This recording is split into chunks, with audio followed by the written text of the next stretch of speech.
ఈ రోజు నుంచి 3 రోజుల పాటు గుంటూరులో ప్రపంచ తెలుగు మహాసభలు నిర్వహిస్తూ ఉండడం చాలా హర్షణీయం.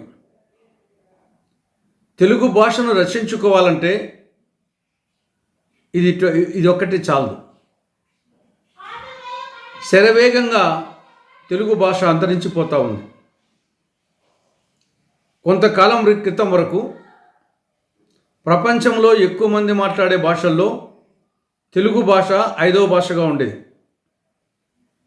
కానీ ఇటీవల అది 7వ స్థానానికి దిగజారింది.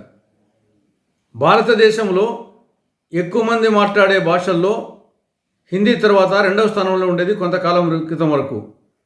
ఇప్పుడుది 4వ స్థానానికి దిగజారింది.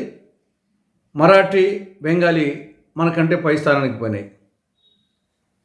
దీనికి కారణం అటు ప్రభుత్వంలో ఇటు ప్రజల్లో మార్పు. ప్రజల్లో అమ్మ వద్దు, మమ్మీ ముద్దు, నాన్న వద్దు, డాడీ ముద్దు, తెలుగు వద్దు, ఇంగ్లీష్ ముద్దు అనే ఒక దుష్ట సంస్కృతి రోజు రోజుకు ప్రబలిపోతూ ఉంది. దానికి తోడు గత వైకాపా ప్రభుత్వం పాఠశాల విద్యలో తెలుగు మాధ్యమాన్ని రద్దు చేస్తూ దాని స్థానంలో ఆంగ్ల మాధ్యమాన్ని ప్రవేశపెడుతూ 2019 నవంబర్ 20న జీవో 85 జారీ చేయడం జరిగింది. ఇది ఒక చారిత్రక తప్పిదం. ఆ తప్పిదాన్ని ప్రస్తుతం తెలుగుదేశం నేతృత్వంలోని కూటమి ప్రభుత్వం ఆ జీవోను కొనసాగిస్తూ ఉంది. దీని ప్రభావం ఏ మేరకు ఉందంటే, ఈ సంవత్సరం మార్చి 16 నుండి ఏప్రిల్ 1 వరకు 10వ తరగతి పబ్లిక్ పరీక్షలు రాసే విద్యార్థుల్లో 94% మంది ఆంగ్ల మాధ్యమంలో, ఇంగ్లీష్ మాధ్యమంలో పరీక్షలు రాస్తున్నారు. 94% మంది. 2024లో 1,61,000 మంది విద్యార్థులు తెలుగు మాధ్యమంలో పరీక్షలు రాస్తే 2025 నాటికల్లా అది 51,000కు తగ్గింది. రేపు 2026 మార్చిలో అది 32,000కు తగ్గింది. అంటే తెలుగుదేశం పాలనలో తెలుగు మాధ్యమంలో పరీక్షలు రాసే వాళ్ళ సంఖ్య గణనీయంగా రోజు రోజుకు తగ్గిపోతూ ఉంది. ఇది చాలా సిగ్గుచేటిన విషయం.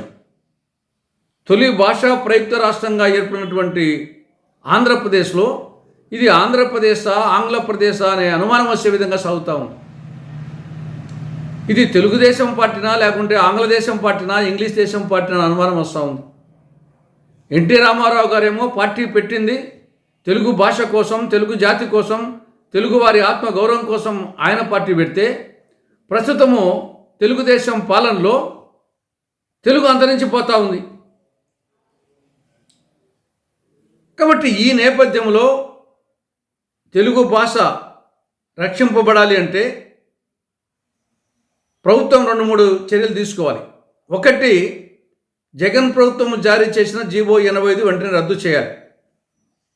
రెండవది, వచ్చే విద్యా సంవత్సరం అయినా సరే పాఠశాల విద్యలో లేదా కనీసం ప్రాథమిక విద్యలో తెలుగు మాధ్యమాన్ని తప్పనిసరి చేయాలి. తెలుగు మాధ్యమంలో చదివిన వారికి అటు ఉన్నత విద్య ప్రవేశాలలో కానీ ఉద్యోగాల్లో కానీ 2% మార్కులు అదనంగా కలపాలి. అలా చేస్తే తప్ప తెలుగు భాష రక్షింపబడదు. కాబట్టి అసలు కారణం అక్కడుంది. ఆ అసలు కారణాన్ని, అసలు సమస్యను పరిష్కరించకుండా ప్రపంచ తెలుగు మహాసభలు లాంటి మహాసభలు ఎన్ని జరిపినా దానివల్ల తెలుగు భాష రక్షింపబడదు. ఇది ఎలా ఉంటుందంటే, పంటి నొప్పికి తుంటిమీ తన్నట్టు ఉంటుంది. అంటే జబ్బు ఒక చోట, చికిత్స వేరే దానికి. కాబట్టి ఇప్పటికైనా ప్రభుత్వం జీవో 85 రద్దు చేయాలని, పాఠశాల విద్యలో లేదా కనీసం ప్రాథమిక విద్యలో తెలుగు మాధ్యమాన్ని తప్పనిసరి చేయాలని, తెలుగు మాధ్యమంలో చదివిన వారికి 2% అదనపు మార్కులు వేయాలని రాష్ట్ర ప్రభుత్వానికి విజ్ఞప్తి చేస్తున్నాం.